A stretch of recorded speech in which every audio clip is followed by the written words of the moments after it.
Today James is eating chili, and I'm going to talk about Watcher and a bunch of other films. So the Agatha Christie's Marple, and The Flight Attendant, first season, Mirror Crack, Time Traveler's Wife, The East. And I put it from best down to the ones that I enjoyed the least. And then when we're done that, we're going to talk about understanding the dark side of human nature a bit. And mostly James is going to talk about that, I think. And then if he runs out of things to say, then I will refer to my notes and talk about it some more.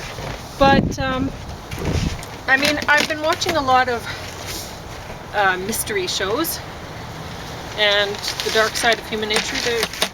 The professor explains that. That's his explanation. Yeah, I like it. I like his explanation for things. Anyway, so I'm going to talk about, read from my notes of that, and I have some others in there that I haven't put notes on, but because I expected to bring some of these back. You can borrow these, we borrowed these from the library, and you can borrow, it turns out, 20 movies at one time from the library.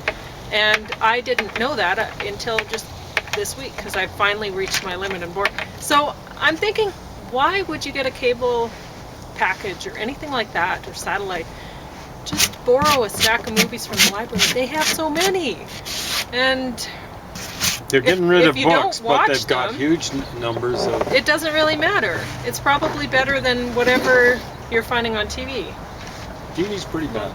Yeah. So whatever. Movies are pretty bad, but whatever. If you're feeling a little bit woozy, or you just can't manage to hold up a book for a while, put in a movie. Or you think, oh, I'm going to fall asleep and I don't want to lose my page. Whatever. Watcher. That's a 2022 release. Was an excellent movie. A woman moves to Romania with her husband. Her husband is away at work most of the time. She doesn't know anyone, the place, or the language, so she feels lonely.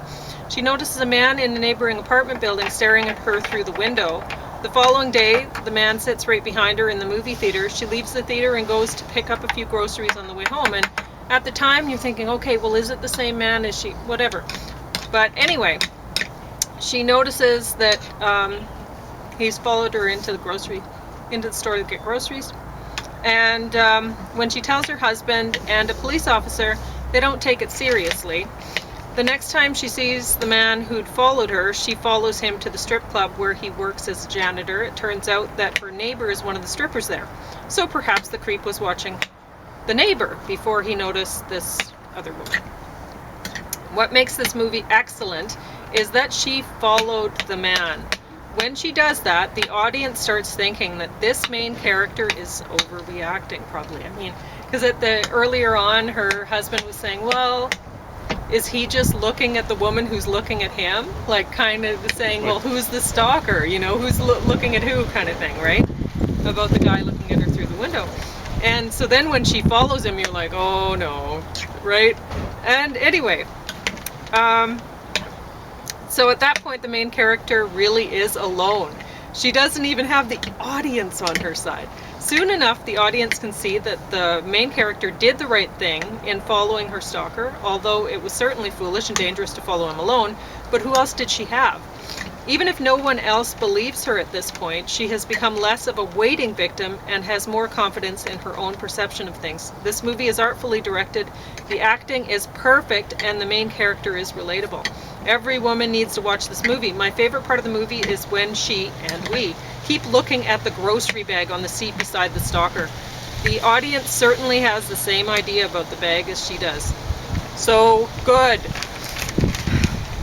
I want to point out it's probably more like real life, showing cops not wanting to do anything. You know, there's this stereotype out there about cops wanting to go out and bust heads. Yeah, but what can they do, really? Well, with that... What can they do with that? With that, but I just wanted to point out, I worked at a cop shop. It wasn't my choice for a couple of years. I was parachuted in there by the city. And I used to go, why do the cops prefer working nighttime? Yeah. The night shift as opposed to a day shift or even the evening shift. Oh, it's because they could, this is before they started watching them. Michel Foucault, are you watching from hell wherever you're at? Maybe you're up in heaven. I don't know. I don't want to be there if you're there. But they started monitoring them while I was there. But before then, what they wanted to do, they wouldn't be able to do it after they started monitoring where they were. They'd just come back to the police station and jaw. They were just regular, I'm not going to say city workers. Every worker wants to do that. You know, like workers for private enterprise, they want to stick it to the employer on average. There are all sorts of exceptions. And, you know, like city workers or government workers want to just copulate with a canine. You know what? But I mean, in this movie, you can say, okay, well, this day and age, this 2022 release, she could have went out and got a home security system, have cameras and whatever. Well, as it turned out, that wouldn't help her in this movie unless she had like body cameras on all the time and had some live feed going on. Like, I think somebody's stalking me and have a blog site for whatever. That might work. I don't know. And it's in Romania? Yeah. Yeah, so how high tech are they there anyway? I don't know.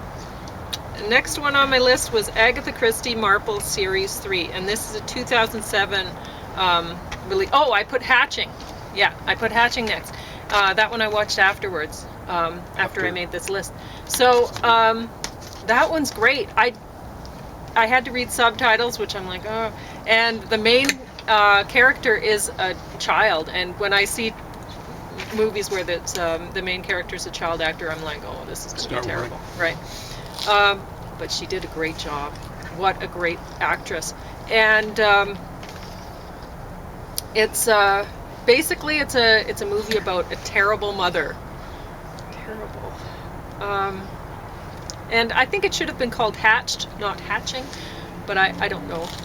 Anyway, who knows? It might not even be called that, anything like that at all in wherever it was made. Probably Finland, I'm guessing. Oh, Chuck, just keep going. Anyway, Agatha Christie Marple Series 3 is excellent. The series contains Towards Zero, Nemesis, Ordeal by Innocence, and At Bertram's Hotel. At first, when this is the first time I've enjoyed watching Marple, and somebody might have asked me, oh, do you like this series? And I would have been like, oh, no, I like Pearl. But the thing is, I didn't like Marple seeing the other ones that I'd seen before, and they're down at the bottom of the list. They like this one here, Miss Marple, well, the BBC production, rather than the Acorn Media production, is not good. I don't like Marple. The actress who plays Marple does not seem BBC blows it again. Attractive to me, anyway. They're worse than CBC. But so I was surprised. I really liked this version of Marple. Anyway, The Flight Attendant Season 1, 2020, stars the weakest link from The Big Bang Theory, Kaylee Cuoco. I don't know how you pronounce her name. No one in this production is relatable, and if you disagree, you need counseling or AA. The theme music that's is the blonde from. Yeah. There we go. Yeah. The theme music is so bad that I fast-forwarded through the opening credits, so I didn't have to listen to it each time it played. In spite of these things, the show works. There's a well-crafted mystery here. Perhaps some of it isn't totally believable, and I'm okay with that. The Mirror Cracked, 1980, had an all-star cast, but didn't work as well as the Acorn Media production of the Marple stuff. Angela Lansbury doesn't work as well as Marple. Kim Novak looked hot, but I felt like both her and Liz Taylor were at least 10 years too old to play the parts they were cast into. The mystery was good enough, but I didn't care for much after the beginning part when Marple explained the mystery of the movie the townspeople were watching, because the film broke, right? And she was going to go home, and she already knew what the outcome would be, right? So I liked that part.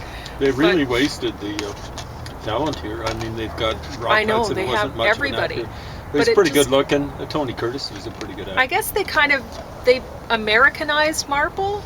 Yeah, maybe that's it, and I just didn't like it as much that way, right? The Time Traveler's Wife is a 2022 series. It wasn't nearly as good as the movie had been. Had I not seen the movie first, perhaps I would have liked this more. Somehow they managed to take the romance out of the concept, and the movie was the most romantic movie ever.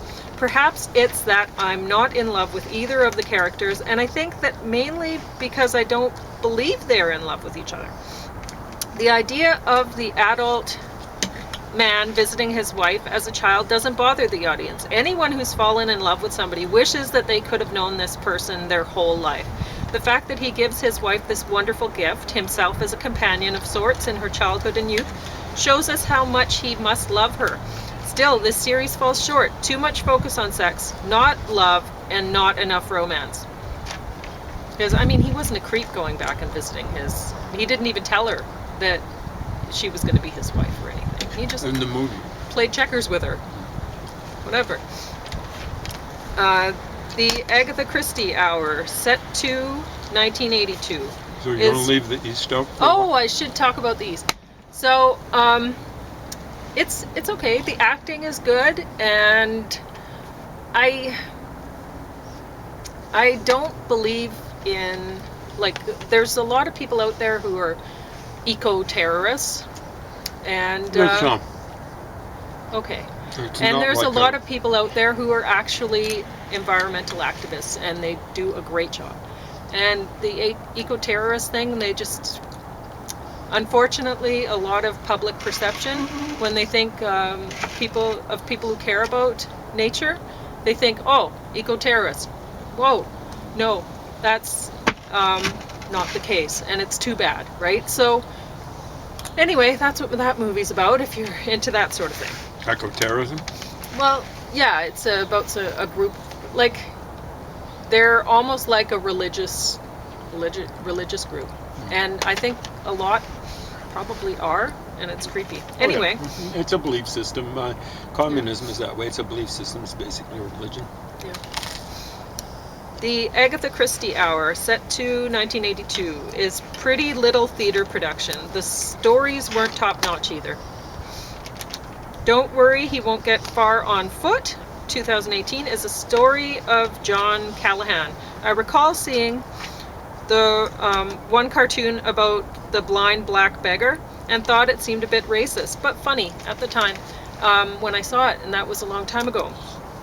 And now I see it and I'm like, whoa, not racist at all. I mean, just because we are shocked by seeing something, it doesn't mean that it's racist. You know, if we're not accustomed to seeing, when I was younger, I thought, oh, if anybody talks about black people, then they must be racist or something. And no, that's not the case, right? So, yeah, his stuff was shocking. He was putting things that people weren't talking about in people's faces. And some people were very uncomfortable with that. So he apparently. was having conversations back then. He was. And anyway, I'll talk about it a little bit. I didn't get the lesbian joke at all, that comic. I didn't understand it. I couldn't relate to the characters, even though there were a lot of talented actors playing them. I don't think that John Callahan would have gotten away with his off-color jokes had he not been disabled. Free speech is important. Watching this movie made me see how much freedom many people have lost. Jonah Hill, for example, hasn't had the freedom that John Callahan had. I may not agree with what Jonah Hill has said in the past, but he should have the right to say what he wants to without his career suffering for it, and I think his career has suffered a bit. And that's been unfair, since he is a good actor. And I mention him because he's in the movie. And, yep. Okay, so I put The Rental up next, and it was okay. It was a spooky movie. We were talking earlier about putting up home surveillance systems, and it's like, okay, well, what if you're an owner of a place, or even a past renter or something, and you decide to put up surveillance systems in a place? I mean, it could happen, right? You could rent a place, and somebody before you has rented the place, and they've stuck up a whole bunch of cameras everywhere and whatever. And you don't know about it. you don't know about it. So, yeah, it's a good movie to watch for that. It's not great. It's just a spooky movie. Gets you thinking about, oh, gee, maybe I'm not so private as I thought I was, or whatever. Anyway, Force of Nature. I thought Mel Gibson did a great job in that. A lot of coughing and hacking. Maybe he's such an idiot. He probably went out and caught COVID. I don't know. The only Australian too. But in any case, I don't know when the movie was made. I don't care. It wasn't a good movie. It was. I mean, whoever made the movie was lucky to have Mel Gibson, honestly. Now this Miss Marple, this is starring Joan Hickson, and this is probably what I'd seen earlier on in my life and thought, oh, I don't like Miss Marple. Well, I didn't like this Miss Marple production. But yeah, Dreamland. She looks kind of like Miss Marple should look, I think. Yeah. Yeah, looks aren't everything. Dreamland was made in 2020, and it was boring, and that's too bad. So it I wasn't can imagine a nightmare, anybody. but it's not a good It's just one. really boring. Yeah, there's some dreams that are that way. Anyway, The Climb 2020 was terrible. It had Norm from Cheers in it. Oh my God. 1 hour 30 minutes, the movie froze up. Can you imagine? Mike had just helped Kyle move out, and Kyle's son was chasing after the truck. Then the scene of the friends on their bikes froze, and that's how the movie had started. They were two guys on their bikes, right? So it was about to end because they were on their bikes, but it froze up. I don't know what happened. So I made up my own ending. The men end up living happily ever after together and raise Kyle's son in My Two Dads sort of situation. The Kyle's husband, or Kyle's wife, the woman that she was a very nice woman. She ends up paying child support, and it turns out that Mike was only sleeping with Kyle's women because he was in love with Kyle all along and didn't know how to deal with it. Now Mike is completely devoted to Kyle forever. Well, so I just turned it into a lovely romance. Yeah. So the one thing I should point out is this guy with the green helmet. He looks like a real comic character. I don't know how they lost with this movie because he looks like a real goofball. He looks crazier than John Belushi mixed with Chris Farley. You know?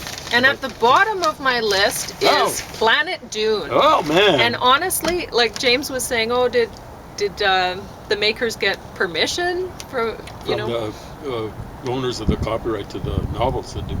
You would think series, so, right? yeah. But I think I Frank don't know. Herbert is I don't long know dead. if they did, but it's obviously a ripoff. You have the whole sandworm thing, and anyway, and a different planet, so it's sci-fi. But gosh, it's terrible. The acting was so terrible. I know this. So terrible. And I got low standards. The special effects were okay. So whoever did the special effects, I hope they have a career, and I hope everyone who was acting in this decides to do a different career, like maybe scrub toilets, like James did. I did a lot of that. Yeah. Raking out soil. Yeah. So you can do that. I think these folks generally have the looks. They could do modeling careers. You know, they've got to have the equivalent of Sears catalogs on the internet. They might not have to clean toilets because they're pretty. Anyway, you want to talk a little about you want to talk a whole side? lot. I will if you don't. So okay, you talk a lot. No, you talk about it, and then I'll fill in. Okay, I'll have a little bit to say, but understanding the dark side of human nature. Here's the fellow, and boy, does he have. He's really rocking the locks. It looks like 1970s, not even the 1960s. I really admire that, but dude, you know, the hippies back then looked as though they were anorexic and bulimic. I'm going to take these in. He just likes the food too much. All right, so go ahead. So the name of the guy, the lecturer, is Daniel Breyer. It could have been a little bit longer, actually. They have some of these great courses that are like, I think, up to 48 lectures long. This is only 24. Sometimes they have them, I think, 32 maybe. so on and so forth. Are they up to 40? Anyway, it comes on 4 different discs. These are half-hour lectures, as I recall. And so you basically get 12 hours of lectures. So it's not, they call it a course, but it's not the equivalent of a university course. You'd be getting 12 hours of lectures, and really for a university course, a semester course, you should be getting something like 30 hours of lectures plus homework. Pauline did a fair amount of homework, at least taking notes. Yeah, I like to take a lot of notes in these things. And I've been kind of just making a list of all the philosophers, psychologists, and theologians and religious figures that he mentions in here. In the book, I didn't watch the series, Pauline did, and I'd like to, but I think Pauline would have to renew it, and these things are in demand, so she probably won't be able to renew it. So maybe sometime down the road, like when we get on the list again to have it, I'll get a chance to see it. But it's actually pretty good. So what it says is, enjoy the dark side of human nature through, okay, they put a barcode up here, and science. So it's probably, philosophy, theology, and science. Guided by a teacher and philosopher with a global perspective. And that's the thing, is I'm it's looking not at this. Global. Yeah, that's what I was feeling too when I was so watching it. like it's kind of global because he's well, I don't think this guy knows much about science at all, but he knows about religious studies. He says he's director of the religious studies program at Illinois State University. It wouldn't be the most prestigious university in the United States, much less the world. Like, but for me, while I was watching it, I was thinking, okay, well, he's probably Buddhist. Well, he could and be. I don't know. Like, he had a lot of Indian sort of, yeah, but not, I wouldn't say that it's global. I wasn't hearing a whole lot of. Well, there is a fair amount compared with the average professor in You're philosophy, right. Yeah. maybe a little less so in religious studies. He has fairly good coverage. So we'll look at his university education ain't that hot. The University of Montana. I thought he did a great job, though. Liberal arts from St. John's College. I don't know where that is. PhD in philosophy from Fordham University. Fordham's not hardly Harvard. But what's he taking this stuff in? He regularly teaches. So here's what he knows. Popular courses. He probably is a fairly popular teacher. He gets awards for, like good teaching and so on and so forth. On Greco-Roman, Buddhist, Hindu, and Christian philosophy. So it's basically, from what I can tell, medieval Christian philosophy. He does throw in a few modern guys. I think Paul Tillich in there. Paul Tillich. Modern kind of guy. Did he throw in Berdyaev? I'm not sure. But, I could check. I don't think it's in there. No, not in here. So there's a lot of stuff. Maybe 150 authors in the bibliography. But you see, the coverage is a little bit problematic, to use a word that those folks in religious studies, sociology, anthropology, and literary criticism like using. It's problematic. They don't like using it, but I'm stuck for a word. Because there are holes in the time and also holes in the geographical stuff. So diachronically and synchronically there are holes. So he studies the classics, the Roman stuff, and then it's basically Christian medieval stuff. Modern Christian stuff, and then Buddhist and Hindu, and he does mention at least once the Jains.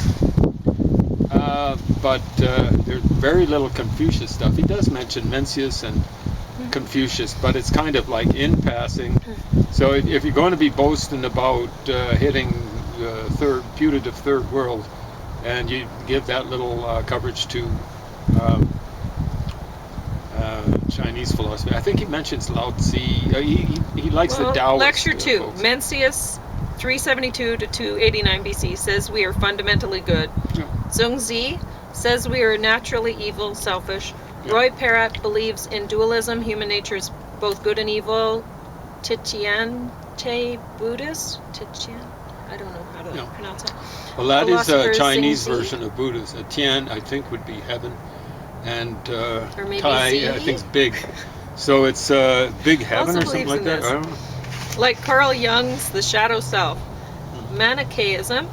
Although we are a mixture of evil bodies and good souls, we can separate the good from the evil and achieve final liberation. John Paul Sartre. Hard individualism. Human nature doesn't exist. The dark side is a matter of individual determination.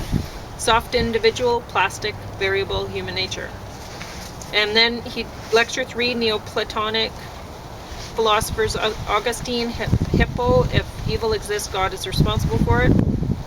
And that's all I have for people so far. Do you want to go on more? Well, so, like you hit Mencius there, Yeah. but that's not to say that lecture 2 is all about it. It just starts off with it. And most of it's about other stuff, like... Sure, but that's just what interests. Yeah, exactly. Yeah, I just wrote down what I just was wanted interested to point that out, Okay, because... that's why I don't have a lot of notes on those chapters. stuff. Just wasn't interested. But, like he generally, on the Chinese tradition, he's looking for the Buddhist stuff. Well, Buddhism is not... It got crushed right about 800 AD. So the tradition is not nearly as strong as Confucian tradition. And now the Kami tradition, and the weird thing is, the Kamis went after a guy he calls him Mozi in there. Or, no, it's in another book, Mozi. So I don't think this guy necessarily deals. I think that's Moti. I got to some other. And what was that? I got to some other people later on. Yeah, exactly right. Not there. But Moti's an amazing guy. Like I've had people tell me, every religion is about love, and they practice, they get wax more eloquent than Oprah Winfrey or something. Love, that's kind of how they say it. And they're practically floating in air on they practically make wings out of their hands. Love. And I go, what are you talking about? You get Mencius, he's talking about a guy, Moti came after Confucius. So Confucius couldn't talk about it. But Mencius could. And Mencius was basically Confucian. Eh? And what he says about Moti is Moti's a bad guy. Why? It's not just he's a bad guy and he happens to teach about love for everyone. It's because he teaches about love for everyone. And you start wondering when you look at the commies under Mao Zedong pushing Moti, like Mao Zedong's not about love. So I don't know what that's about. He wanted the adoration of everyone else, and anyone who didn't give it to him, was going to get worked to the bone, maybe to death, out on the countryside and stuff like that. So, there's holes there. There's holes in kind of like Western philosophy after the Middle Ages.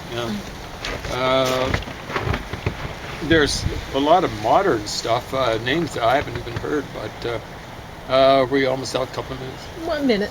1 minute. Less So than that. I don't know. We probably should devote another day to it. Yeah. You've got to see the cover and all this kind of stuff, and understanding the dark side of human nature.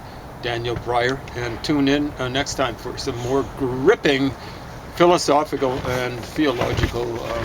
I'm going to say Conversation. conceptual pluralism regarding the concept of good and evil is subjective. A person can do wrong, be immortal without being evil themselves. Lecture 5. Sociopaths tend to agonize, manipulate, or treat others harshly or with indifference. Robert Hare says that psychopaths